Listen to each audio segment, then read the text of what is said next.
नमस्कार, आप देख रहे हैं सिटी पोस्ट लाइव। मैं हूं सृष्टि राज। गोपाल खेमका हत्याकांड पर बिहार के उप मुख्यमंत्री विजय कुमार सिन्हा ने आज एक बेहद सख्त और निर्णायक बयान देते हुए कहा कि राज्य में अपराधियों के खिलाफ अब 2005 के बाद जैसा डर और दहशत फिर से लौटेगा। उनकी संपत्ति जब्त होगी और जरूरत पड़ी तो एनकाउंटर या बुलडोजर भी चलाया जाएगा।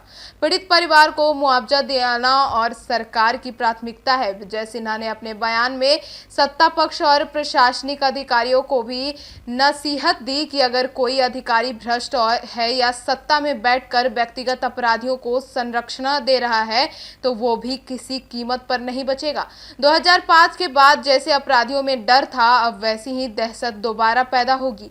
उप मुख्यमंत्री का यह बयान साफ तौर पर दर्शाता है कि अब सरकार कठोर कार्रवाई के मूड में है। तब अब एक तरफ जहां विपक्ष इस हत्याकांड को लेकर सरकार को घेर रहा है, तो वहीं अब सत्ता पक्ष ने भी कानूनी व्यवस्था के मोर्चे पर एक्शन मोड का संकेत दे दिया है।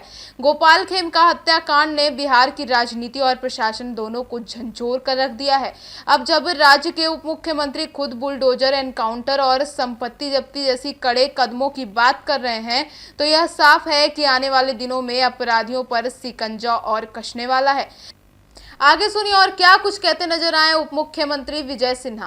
गोपाल खेमका जी की जो हत्या हुई, हम गए थे घर पर। हमने कहा है जैसे मुजफ्फरपुर में बलात्कार किया था, बैठ करके प्रभारी मंत्री के नाते 3 घंटे के अंदर हमने कहा कि घर पर बुलडोजर चलाओ।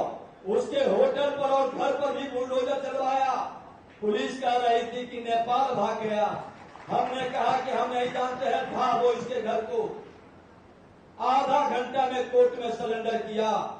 मैं तो खुल करके अपने माननीय मुख्यमंत्री जी से और सरकार के अंदर भी इस पर विचार करने के लिए आग्रह करेंगे कि जो भी अपराधी है, चाहे वो हत्यारा है या बलात्कारी है, ऐसे लोगों की संपत्ति जब्त करनी चाहिए और पीड़ित परिवार को मुआवजा मिलनी चाहिए।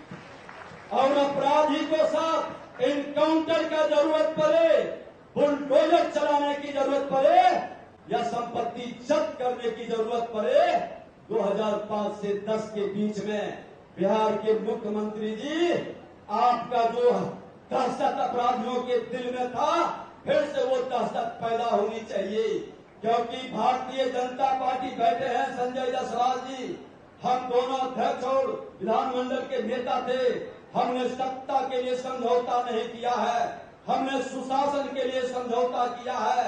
और सुशासन को कोई दुशासन कुशासन में परिणत करने का प्रयास करेगा, ये स्वीकार नहीं होगा।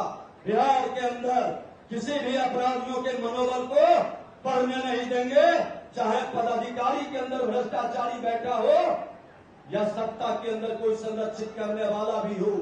हम सुशासन के लिए भारतीय जनता पार्टी का एक सामाजिक कार्यकर्ता, सैनिक के रूप में काम करते रहेंगे, लेकिन कानून का राज स्थापित होगा।